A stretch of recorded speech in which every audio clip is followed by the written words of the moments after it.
আমরা ফোন করলো এই পাড়া থেকে, এসব দেখে থেকে আমাদের ফোন করলো, আমরা ভোরবেলা দুজনে মিলে চলে এসেছি। কি দেখলেন এসে? সব পড়ে রয়েছে, ভেঙে চুরে পড়ে রয়েছে, দেখে কি আর ভালো লাগে? ঠাকুর মানে এগিয়ে আসছে পুজো, হ্যাঁ ঠাকুরগুলো কি করে দেবো, এইভাবে তো করাটা উচিত। আপনাদেরই তো কারখানা। হ্যাঁ, কি চাইছেন আপনি? শাস্তি হোক, কি আর চাইবো? যা ক্ষয়ক্ষতি হওয়ার তো হয়েই গিয়েছে। এত ঠাকুর যে অর্ডার নেওয়া হয়েছিল সেগুলোকে আর বাড়ানো সম্ভব? এখন বাড়ানো তো সম্ভব, দিতেই তো হবে। বাইরে দিয়ে মাল না, অর্ডারই মাল, দিতে তো হবে। এরকম কোনোদিন হয়নি না? কোনোদিন হয়নি। আর যার বিরুদ্ধে অভিযোগ সে কি পায়ে হুমকি টুমকি দেয় মাঝে মধ্যে?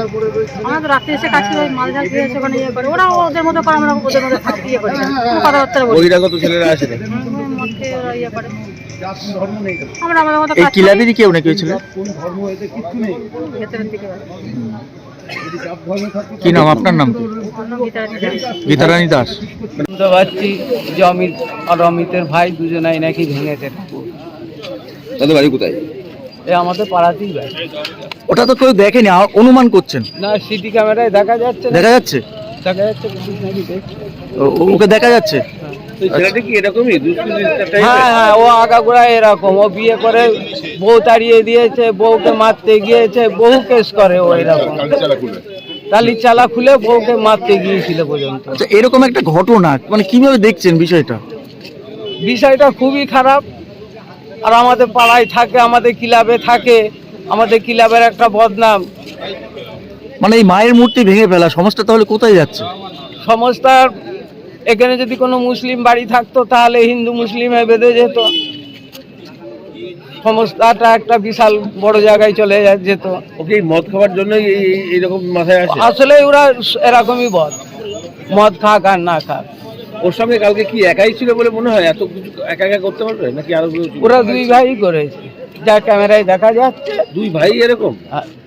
ছোট ভাইটা একটু অন্যরকম ছিল, কিন্তু দাদার সঙ্গে পড়ে করেছে। আপনারা পাড়াগত ভাবে বলেননি কখনো অতীতে যেরকম মানুষের এরকম করতে নেই?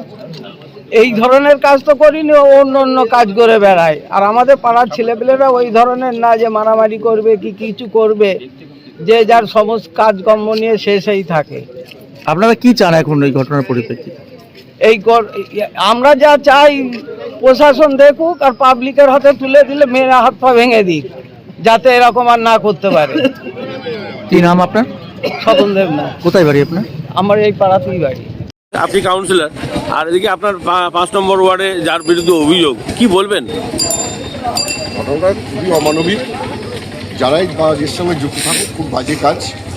মানে তার যে এই প্রতিমা তৈরির যে ব্যবসা, একদম মানে আগামী কয়েকদিনের মধ্যে সরস্বতী পুজো, তার আগ মুহূর্তে যে কাজ করেছে, মানে প্রত্যেকটা ঠাকুরই হিসাবে ভেঙে দিয়েছে।